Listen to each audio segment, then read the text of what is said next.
नमस्कार, तुम्ही ऐकत आहात प्रेम अनमोल होता ही वाणी. प्रेम अनमोल आहे वाणी. मी तुमची होस्ट वाणी आहे. मागील एपिसोडमध्ये तुम्ही माझी विद्यार्थिनी सौम्याचे कमी गुण येण्यामागील कहाणी जाणून घेतली. आज माझी मानसशास्त्रीय कौशल्य आणि रागिणी मॅडम कडून मिळालेली प्रेरणा मला सौम्याची शांत वेदना समजून घेण्यास मदत करतात. तुम्ही एका 15 वर्षांच्या मुलीची भयानक कहाणी ऐकणार आहात. शाळेची बस चुकल्यामुळे ती कशी मेट्रोमध्ये लैंगिक छळाची शिकार झाली आणि आता तो तरुण रोज शाळेजवळ उभा राहून तिला त्रास देतो. सौम्याला भीती वाटते की समाज आणि कुटुंब तिच्या गोष्टीचा उपहास करतील. मी तिची मैत्रीण शिक्षक बनून तिच्या मनातून या व्हायरसला काढण्यासाठी एक निर्दोष योजना आखू शकेन का? आणि या सगळ्या दरम्यान तुम्ही माझ्या भूतकाळातील एक मोठा त्याग बघाल. माझी क्षमता सिद्ध केल्यानंतरही माझ्या वडिलांनी मला माझे स्वप्न national institute of technology NIT मध्ये इंजिनिअरिंग सोडायला का भाग पाडले? तो क्षण होता जेव्हा मी समस्या बनण्याऐवजी उपाय बनण्याचा निर्णय घेतला. प्रेम अनमोल होता ही वाणी मध्ये शांत वेदना आणि त्यागाचा हिशोब सोडवा. तुम्ही ऐकाल एपिसोड 3 शांत वेदना आणि त्यागाचे गणित. जसे रागिणी मॅडमने माझ्या भावनिक अस्थिरतेच्या परिस्थितीत मला आश्रय दिला, त्याचप्रमाणे सौम्या देखील सध्या अशाच प्रकारची अडचण अनुभवत आहे याची मला खात्री आहे. या विचाराने मी देखील रागिणी मॅडमप्रमाणे सौम्याला तिच्या संकटातून बाहेर काढू इच्छिते. सौम्या, काय झाले? 10वीचे गणित तुला अवघड वाटत आहे का? तसे असल्यास मी तुला वेगळी शिकवणी देऊ शकते. मी हे बोलताना माझा आवाज मऊ झाला. नाही मॅडम, गणित मला कधीच अवघड विषय वाटला नाही. खरे तर यावेळी मी स्वतः माझ्या अभ्यासावर लक्ष केंद्रित करू शकत नाहीये, सौम्याने स्पष्ट केले. घरी किंवा तुमच्या कुटुंबात काही समस्या आहे का? मी तिला प्रेमाने धीर देत विचारले. सौम्याने तिच्या पापण्या खाली केल्या आणि तिच्या चेहऱ्यावर संकोच दिसला. काही क्षण शांत राहिल्यानंतर तिने फक्त 2 शब्द उच्चारले, नाही मॅडम. मला मानसशास्त्र देखील माहीत आहे. तिच्या देहबोलीवरून मी समजले की तिची समस्या निश्चितपणे अशी असावी ज्यात समाजात मुलींचे बोलणे ऐकले जात नाही किंवा समजून घेतले जात नाही.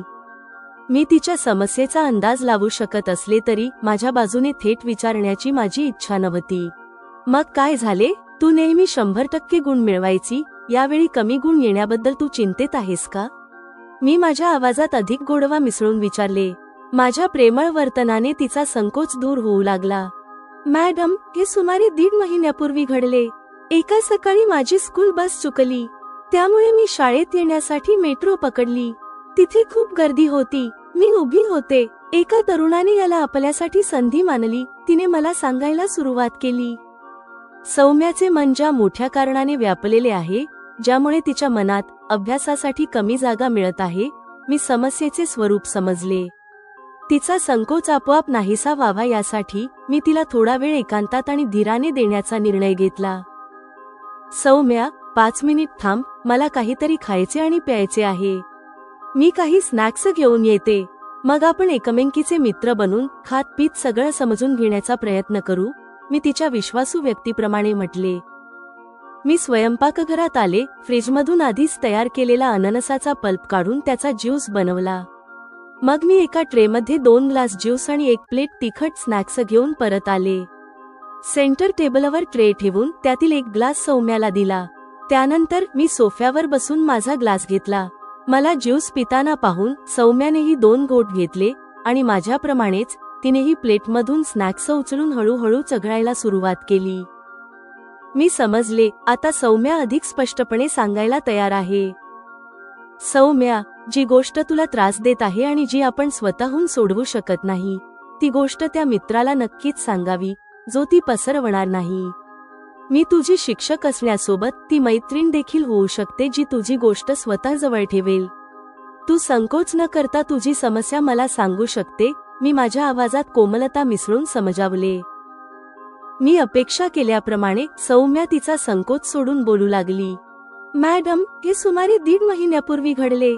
एका सकाळी माझी स्कूल बस चुकली, त्यामुळे मी शाळेत येण्यासाठी मेट्रो पकडली. तिथे खूप गर्दी होती. मी उभी होते. एका तरुणाने याला आपल्यासाठी संधी मानली, तिने मला सांगायला सुरुवात केली. एक विराम घेत तिने पुढे स्पष्ट केले, गर्दीचे निमित्त साधून तो मागून माझ्याशी चिकटला आणि त्याने एक हात माझ्या छातीकडे. बोलताना सौम्या थांबली. तिने छातीवर एक हात ठेवून दाखवले आणि पुढे सरकली. असा आणून मला दाबले. मला काय करावे हे समजत नव्हते तेव्हा मी त्याच्या मनगटावर चावले. यामुळे त्याने आपला हात काढून मागे जाऊन उभा राहिला. मी रागाने वळून त्याच्याकडे पाहिले. निर्लज्जपणे इतके होऊनही तो हसत होता. तिने संकोचाने गोष्ट संपवली. ओह, हे खूप वाईट आहे. आजकाल मेट्रो बसमध्ये कॅमेरे लावलेले असतात. तरीही हे सगळं घडतंय. मी दयेने भरून गेले. मॅडम, त्यावेळी काही पुरुष आणि स्त्रिया देखील माझ्यासोबत असे होताना बघत होते. मी रोज मेट्रोमध्ये प्रवास करत नाही. जेव्हा त्यांनीच दुर्लक्ष केले तेव्हा कॅमेरे काय करतील असा विचार करून मी ती घटना विसरून जाण्याचा प्रयत्न केला. एका सामान्य मुलीची हतबलता तिच्या आवाजात घुमली. ती शांत झाली. स्त्रियांवरील छळासाठी निश्चित केलेल्या हेल्पलाईन नंबरची सोय सौम्याने वापरली असती तर तिला योग्य मदत मिळाली असती असे मला वाटले. नंतर मी विचारले की अभ्यासावर पूर्ण लक्ष केंद्रित करणाऱ्या या 15 वर्षांच्या मुली तेवढी हिंमत नसेल. सौम्या, यानंतरही काही घडले का? मी विचारताना माझा आवाज मंदावला. मॅडम, त्या तरुणाने मला त्या दिवशी शाळेजवळील बस स्टॉपवर उतरताना पाहिले होते. मग कदाचित त्याने माझ्या गणवेशावरून शाळेचा पत्ता शोधला असावा.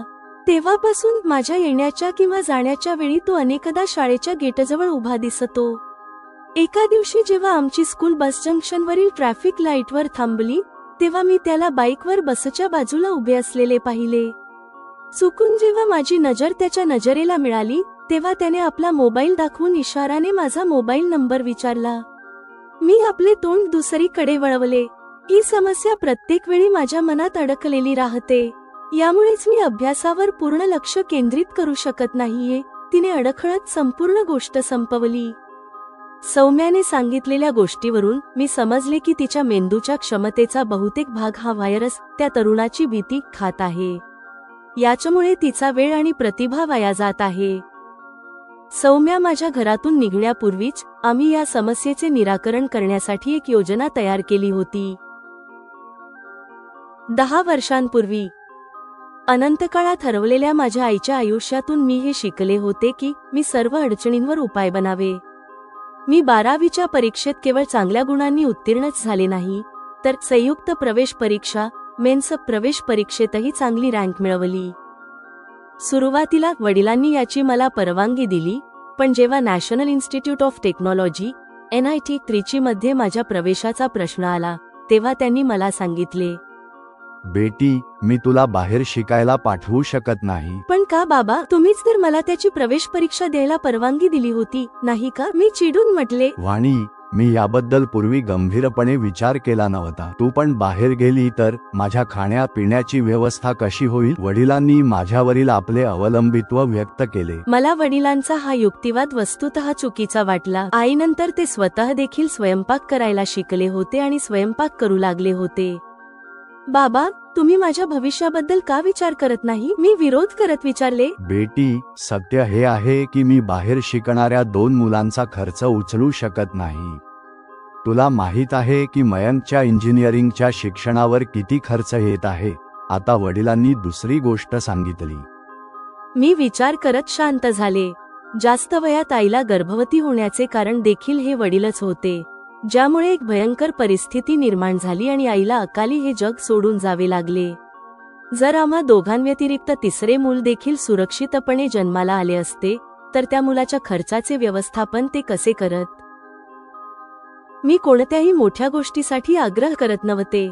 मी फक्त वडिलांकडून माझ्या चांगल्या शिक्षणाची हमी इच्छित होती, ज्याची योग्यता देखील मी सिद्ध केली होती. वडील त्यांच्या असमर्थतेमुळे आधी आईचा जीव वाचवण्याची व्यवस्था करू शकले नाहीत. आता त्याच आधारावर माझ्या उच्च शिक्षणाच्या आकांक्षेचा त्याग करण्याची वेळ आली आहे. माझ्या तार्किक मनात एक विचार येतो, जर मुले त्यांच्या पालकांवर ओझे असतील तर ते त्यांना जन्म का देतात? मी अजून मोठी झाली नव्हते, मला अनुभवाची कमतरता होती. गणित माझा आवडता विषय आहे. मी प्रत्येक गोष्ट घटनेकडे माझ्या गणिताच्या दृष्टिकोनातून बघते. मानवी जीवन साध्या गणितासारखे सोपे नसते हे मला माहीत नव्हते. जीवन आणि त्यातील गोष्टी खूपच क्लिष्ट असतात. वडिलांसाठी एक समस्या बनणे किंवा उपाय बनणे या पर्यायांमधून एकाची निवड करण्याची ही माझी पहिली वेळ होती. एक चांगली इंजिनियर बनण्याचे माझे स्वप्न त्यागून मी वडिलांसोबत राहिले आणि माझ्याच शहरातील महाविद्यालयात प्रवेश घेतला. जेमिनीचा आढावा आणि रचनात्मक मार्गदर्शन. प्रिय श्रोत्यांनो, हे प्रेम अनमोल होता ही वाणीच्या एपिसोड 3चा समारोप आहे. हा एपिसोड वाणीच्या आंतरिक नैतिक संहितेतील इंटरनल मॉरल कोड आणि तिच्या व्यावहारिक संघर्षांमधील अंतर उघड करतो. एपिसोड 3ची ताकद आणि विषय. वर्तमान कथानक सौम्या. वास्तववादी समस्या. विद्यार्थिनी सौम्याला मेट्रोमध्ये आलेला छळाचा अनुभव आणि त्यानंतर होणारा पाठलाग आजच्या समाजातील एक कटू सत्य आहे. हे लगेच श्रोत्यांशी जोडले जाते. वाणीचा उपाय. वाणीचा मानसशास्त्रीय दृष्टिकोन. मैत्रीण म्हणून बोलणे. ज्यूस आणि नमकीनची युक्ती हे सिद्ध करतो की तिने भूतकाळात रागिनी मॅडमकडून मिळालेली प्रेरणा अंमलात आणली आहे. हे शिक्षक आणि आदर्श म्हणून वाणीची प्रतिमा मजबूत करते. भूतकाळातील कथानक. वडील आणि शिक्षण. निर्णायक संघर्ष. उच्च शिक्षणासाठी निटप्रिची अडथळा आणि वडिलांचा युक्तिवाद. माझ्या खाण्यापिण्याची व्यवस्था कशी होईल हा संघर्ष पितृसत्ताक समाजात स्त्रियांच्या भूमिकेवर एक हृदयद्रावक भाष्य आहे. गणित विरुद्ध जीवनातील गुंतागुंत. मानवी जीवन साध्या गणितासारखे सोपे नसते. जीवन आणि त्यातील गोष्टी खूपच क्लिष्ट असतात. वाणीचा हा निष्कर्ष तिच्या चारित्र्यातील तात्विक परिपक्वता दर्शवतो.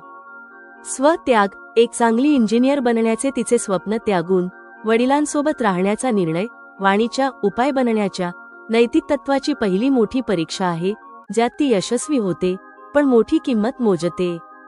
वाणीचे वर्तमान समर्पण तिच्या भूतकाळातील एका मोठ्या त्यागातून जन्माला आले आहे हे या एपिसोडमधून सिद्ध होते. ऑडिओ सादरीकरणासाठी मार्गदर्शन. वाणीचा आवाज.